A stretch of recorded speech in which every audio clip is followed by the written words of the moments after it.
हरे कृष्णा। भारत के प्राचीन, अद्भुत और रहस्यमयी मंदिरों की श्रृंखला में आज हम बात करेंगे ममलेश्वर महादेव के एक मंदिर की, जिसमें 200 ग्राम वजन का गेहूं का दाना उपस्थित है। क्या कभी आपने देखा है कि 200 ग्राम वजन का गेहूं का एक ही दाना, और वो भी महाभारत काल का, यानी कि 5000 साल पुराना? यदि नहीं तो आप इसे स्वयं अपनी आंखों से देख सकते हैं, लेकिन इसके लिए आपको जाना पड़ेगा ममलेश्वर महादेव के मंदिर में, जो कि हिमाचल प्रदेश की खरगोसा घाटी के ममेल गांव में स्थित है। हिमाचल प्रदेश, जिसे कि देवभूमि कहा जाता है, इसके प्रत्येक कोने में कोई न कोई प्राचीन मंदिर स्थित है, और वो भी अत्यंत रहस्यों को समेटे हुए। उन्हीं में एक है ममलेश्वर महादेव का मंदिर, जो कि भगवान शिव और माता पार्वती को समर्पित है। इस मंदिर का संबंध पांडवों से भी है, क्योंकि पांडवों ने अपने अज्ञातवास का कुछ समय इस मंदिर में बिताया था। इस मंदिर में एक धुना है, जिसके बारे में मान्यता है कि महाभारत काल से यह निरंतर जल रहा है। इस अखंड धुनी के पीछे एक कहानी है कि जब पांडव अज्ञातवास में घूम रहे थे तो वे कुछ समय के लिए इस गांव में रुके। तब इस गांव में एक राक्षस ने एक गुफा में डेरा जमाया हुआ था। उस राक्षस के प्रकोप से बचने के लिए लोगों ने उस राक्षस के साथ एक समझौता कर रखा था कि वह रोज एक आदमी को खुद ही उसके पास भेजेंगे उसके भोजन के लिए। उसे कभी गांव में आकर किसी को नहीं मारना है। एक दिन उस घर के लड़के का नंबर आया जहां पर पांडव रुके हुए थे। उस लड़के की मां को रोता देखकर पांडवों ने कारण पूछा, तो उसने बताया कि आज मुझे मेरे बेटे को राक्षस के पास भोजन के लिए भेजना है।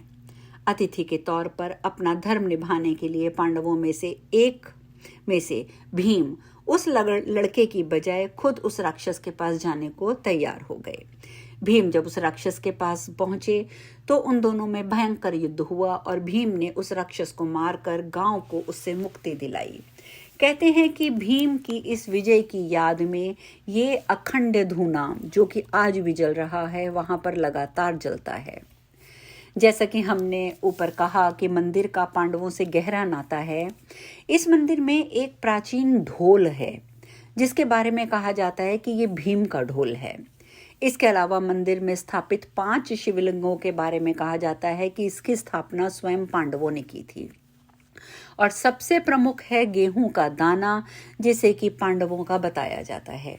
ये गेहूं का दाना पुजारी के पास रहता है। यदि आप मंदिर में जाएं, आपको ये देखना हो तो आपको इसके लिए पुजारी से कहना पड़ेगा, क्योंकि पुरातत्व विभाग भी इन सभी चीज़ों को अति प्राचीन होने की पुष्टि कर चुका है। इसीलिए बहुत संभाल कर पुजारी अपने पास रखता है। इस मंदिर के पास ही एक प्राचीन विशाल मंदिर और है, जो कि सदियों से बंद पड़ा है, और माना जाता है कि इस मंदिर में प्राचीन समय में भूड़ा यज्ञ किया जाता था, जिसमें नर बलि भी दी जाती थी। तब भी इस मंदिर में केवल पुजारियों को ही प्रवेश की अनुमति थी, और अब भी मंदिर में केवल पुजारी वर्ग ही यहाँ जा सकता है। इसीलिए इस मंदिर के बारे में हमें विशेष चीज़ें या विशेष विवरण प्राप्त नहीं हैं। इसके साथ ही आज हम एक और चर्चा करते हैं नागचंद्रेश्वर मंदिर की, जो कि उज्जैन में स्थित है। आप सब जानते हैं कि हिंदू धर्म में सदियों से नागों की पूजा की परंपरा रही है। हिंदू परंपरा में नागों को भगवान का आभूषण भी माना जाता है। भारत में नागों के अनेक मंदिर हैं। इन्हीं में से एक मंदिर है उज्जैन स्थित नागेश्वर चंद्रेश्वर, जो कि उज्जैन की प्रसिद्ध महाकाल मंदिर की 3री मंजिल पर स्थित है। और इसकी खास बात यह है कि यह मंदिर साल में सिर्फ एक दिन नाग पंचमी, श्रावण शुक्ल पंचमी पर ही दर्शनों के लिए खोला जाता है। ऐसी मान्यता है कि इस दिन नागराज तक्षक स्वयं मंदिर में मौजूद रहते हैं। है या नहीं, ये बहुत बड़े कमाल की बात, रहस्य की बात। नागचंद्रेश्वर मंदिर में 11वीं शताब्दी में की एक बहुत ही अद्भुत प्रतिमा है। इसमें फन फैलाए नाग के आसन पर शिव पार्वती दोनों बैठे हैं। कहते हैं कि ये प्रतिमा नेपाल से यहाँ लाई गई थी। उज्जैन के अलावा दुनिया में कहीं भी ऐसी प्रतिमा नहीं है। माना जाता है कि पूरी दुनिया में ये एकमात्र ऐसा मंदिर है जिसमें विष्णु भगवान की जगह भगवान भोलेनाथ सर्पशैया पर विराजमान हैं। मंदिर में स्थापित प्राचीन मूर्ति में शिव जी, गणेश जी और माता पार्वती के साथ दशमुखी सर्प शैया पर विराजमान हैं। शिव शंभु के गले और भुजाओं में भुजंग लिपटे हुए हैं। इसकी एक पौराणिक मान्यता भी है। कहा जाता है कि सर्पराज तक्षक ने शिव शंकर को मनाने के लिए घोर तपस्या की थी। तपस्या से भोलेनाथ प्रसन्न हुए थे और उन्होंने सर्पों के राजा तक्षक को अमरत्व प्रदान किया था। मान्यता है कि उसके बाद से तक्षक राजा ने प्रभु के सानिध्य में ही वास करना आरंभ कर दिया था। ये जो मंदिर है ये काफ़ी प्राचीन मंदिर है। माना जाता है कि राजा परमार भोज ने 1050 ईस्वी में लगभग इस मंदिर का निर्माण करवाया था। इसके बाद सिंधिया घराने के महाराजा राणोजी सिंधिया ने 1732 में महाकाल मंदिर का जीर्णोद्धार करवाया था। उस समय इस मंदिर का जो भी जीर्णोद्धार हुआ था, कहा जाता है कि इस मंदिर में दर्शन करने के बाद व्यक्ति को किसी भी प्रकार के सर्प दोष से मुक्ति मिल जाती है। और यही कारण है कि नागपंचमी के दिन खुलने वाले इस मंदिर के बाहर भक्तों की लंबी कतार लगी रहती है और सभी को यही मनोकामना रहती है कि नागराज पर विराजे शिव शंभू की उन्हें एक झलक प्राप्त हो जाए। लगभग 2 लाख से ज्यादा भक्त एक ही दिन में यहाँ आकर नागदेव के दर्शन करते हैं। ये है रहस्यमय मंदिरों का मंदिर।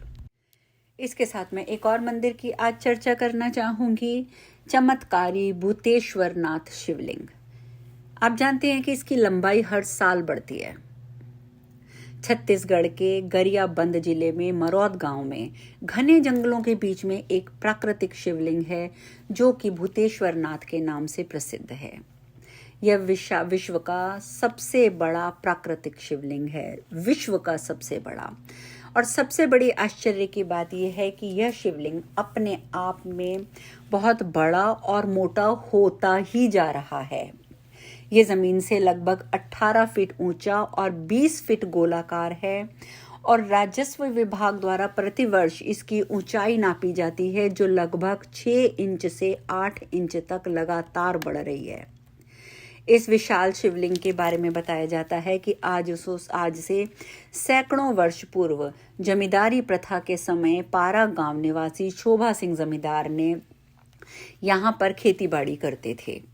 शोभा सिंह शाम को जब अपने खेत में घूमने जाता था तो उसे खेत के पास एक विशेष आकृति नुमा टीले से सांड के हुंकारने की, चिल्लाने की और जैसे शेर के दहाड़ने की आवाजें आती थी।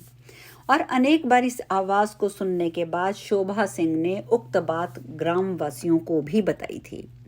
ग्रामवासियों ने भी शाम को उक्त आवाजें अनेक बार सुनी तथा आवाज करने वाले सांड अथवा शेर की आसपास खोज की गई, परंतु दूर दूर तक किसी जानवर के मिलने के निशान तक नहीं थे। पर इस टीले के प्रति लोगों की श्रद्धा बढ़ने लगी और लोग इस टीले को शिवलिंग के रूप में मानने लगे। इस बारे में पारा गांव के लोग बताते हैं कि पहले ये टीला छोटे से रूप में था। धीरे धीरे उसकी ऊंचाई और गोलाई बढ़ती गई जो आज भी जारी है।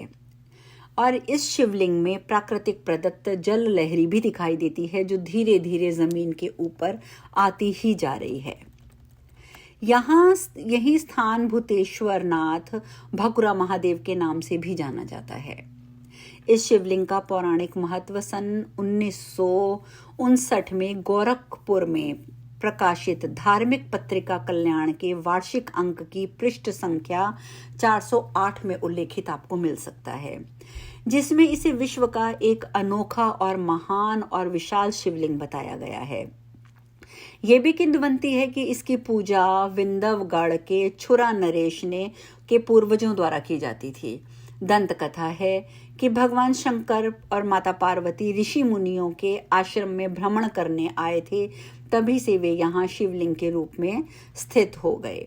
घने जंगलों के बीच में स्थित होने के बावजूद यहाँ पर सावन में कावड़ियों का हजूम उमड़ता है और इसके अलावा शिवरात्रि पर भी यहाँ बहुत भारी मेला लगता है। तो ये थी हमारे आज की शिवलिंगों की चर्चा।